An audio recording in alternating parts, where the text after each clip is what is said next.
कि जो दे दिया है, जो दे दिया है तुम्हें भीम जी ने, मेरे भीम जी ने, वो ईश्वर कभी भी दे ना सकेगा। जो दे दिया है तुम्हें भीम जी ने, मेरे भीम जी ने, वो ईश्वर कभी भी दे ना सकेगा।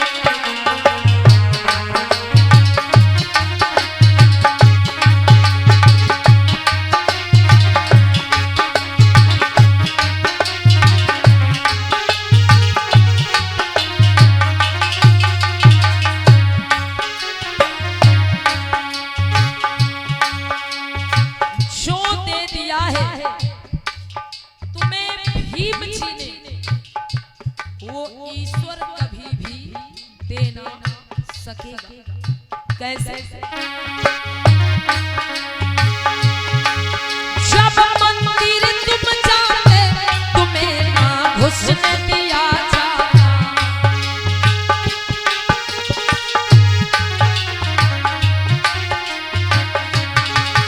जब मंदिर तुम जाते तुम्हें ना घुसने दिया जाता,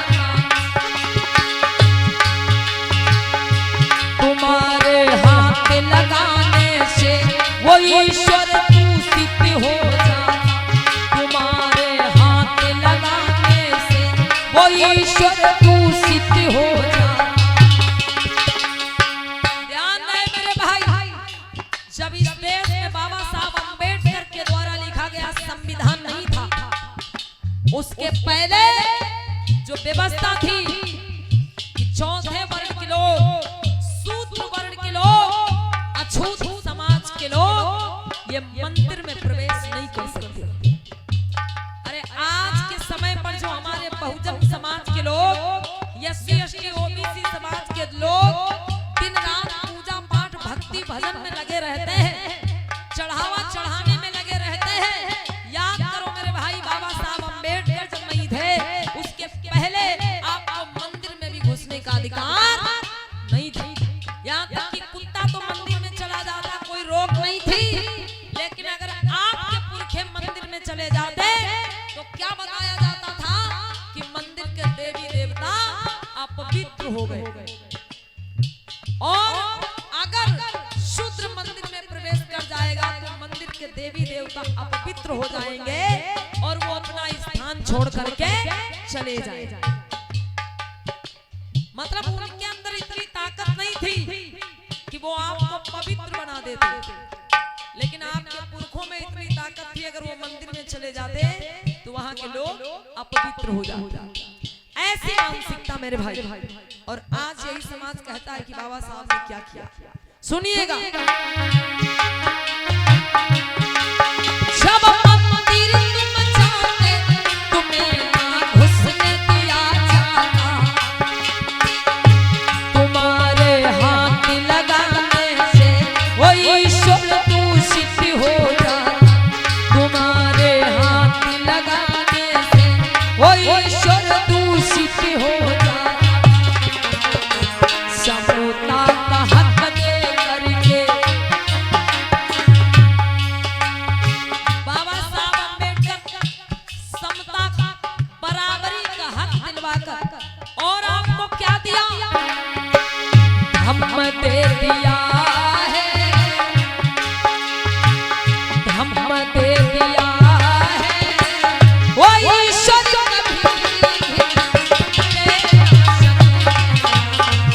जो दे दिया है तुम्हें भीम जी ने, मेरे भीम जी ने, वो ईश्वर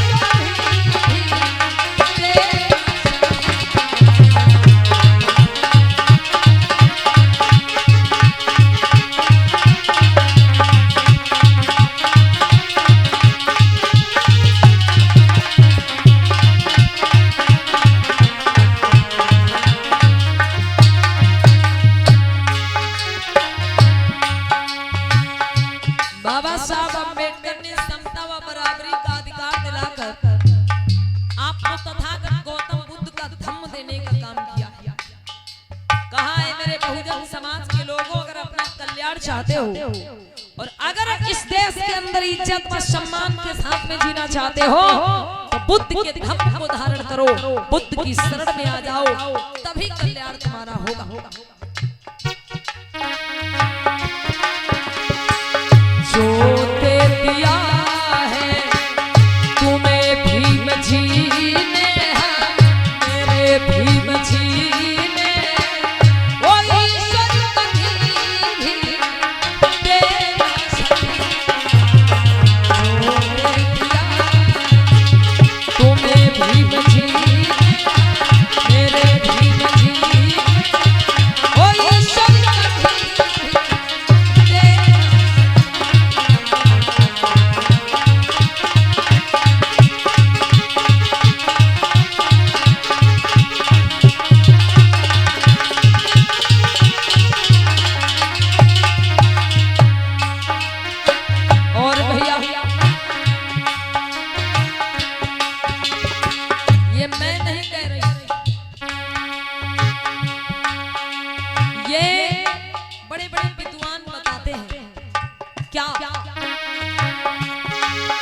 ईश्वर की मर्जी बिना यहाँ पत्ता नहीं हिलता है।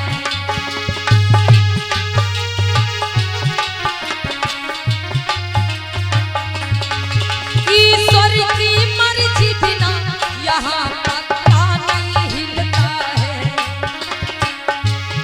ये हम नहीं कहते, बड़े बड़े विद्वान कहते हैं कि इस धरती पर वही होता है, इस संसार में वही होता है जो ईश्वर की मर्जी होती। पुस्तकों में भी लिख दिया गया कि तेरी सत्ता के बिना हे प्रभु मंगल मूल, तेरी सत्ता के बिना हे प्रभु मंगल मूल, अब पत्ता तक हिलता नहीं, खिले न कोई फूल। बता दिया जब तक ईश्वर की मर्जी नहीं होती तब तक एक पत्ता भी नहीं हिलता। मतलब एक पत्ता भी भगवान की मर्जी के बिना हिल नहीं सकता। तो इंसान की क्या औकात है जो अपना कदम इधर से उधर रख दे। आप लोगों ने गीत भी सुने होंगे, बजते रहते हैं कि प्रभु आपकी कृपा से सब काम हो रहा, प्रभु आपकी कृपा से सब काम हो रहा है और करता है तू कन्हैया मेरा नाम हो रहा। बता दिया गया कि संसार में वही होता है जो ईश्वर की मर्जी होती है। तो विचार करो मेरे भाई, फिर जो चोरी हो जाती है, आए दिन हत्याएं हो रही हैं, बलात्कार हो रहे हैं, बहन बेटियों की हत्याएं कर दी जाती हैं, एक्सीडेंट हो जाते हैं जिसमें सैकड़ों लोग मारे जाते हैं, फिर ये सब किसकी मर्जी से हो रहा? फिर इनका ठेकेदार कौन? विचार करो, स्वयं विचार करो भाई। जब कह दिया गया कि तेरी सत्ता के बिना हे प्रभु मंगल मूल और पत्ता तक हिलता नहीं, खिले न कोई फूल, जब भगवान की मर्जी के बिना एक पत्ता भी नहीं हिलता है तो फिर भैया चोरी कैसे हो सकती है, किसी की हत्या कैसे हो सकती है? अगर आपके घर में चोरी हो जाए और चोर मिल भी जाए तो उसे कुछ मत कहना भाई, क्योंकि भगवान की मर्जी के बिना पत्ता भी नहीं हिल सकता, तो चोर चोरी कैसे कर सकता है अपनी मर्जी से? इसका मतलब आपके घर में चोरी हो रही तो उन्हीं की मर्जी से, हत्याएं हो रही तो उन्हीं की मर्जी से, एक्सीडेंट हो रहे तो उन्हीं की मर्जी से। विचार कर, अगर सब कुछ ईश्वर की मर्जी से होता है तो दुनिया में जो गलत काम होते हैं इनका ठेकेदार कौन है, इनको कराने वाला कौन है? मेरे भाई, इनको ये जुल्म अत्याचारों को किसने रोकने का काम किया? सुनिएगा।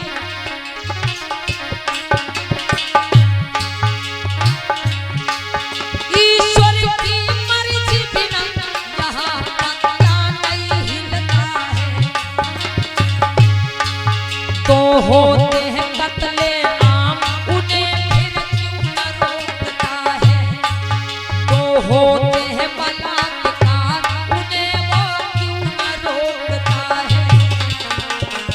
रोका है भीम जी ने, रोका है भीम जी ने, संविधान लिखे कर, संविधान लिखे कर, वो ईश्वर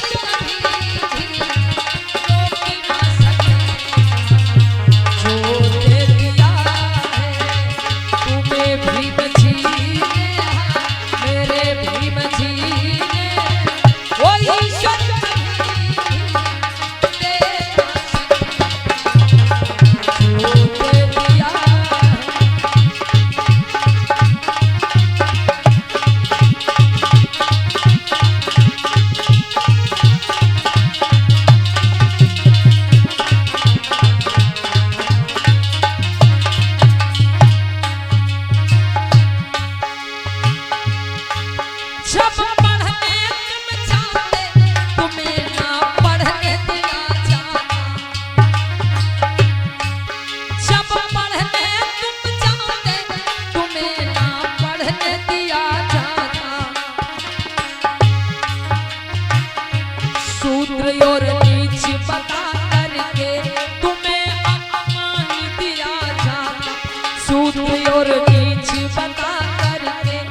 बोलो तथागत बुद्ध की दया हो, बोलो परम पूज्य बाबा साहब की दया बोलो संत गुरु रविदास जी की दया हो।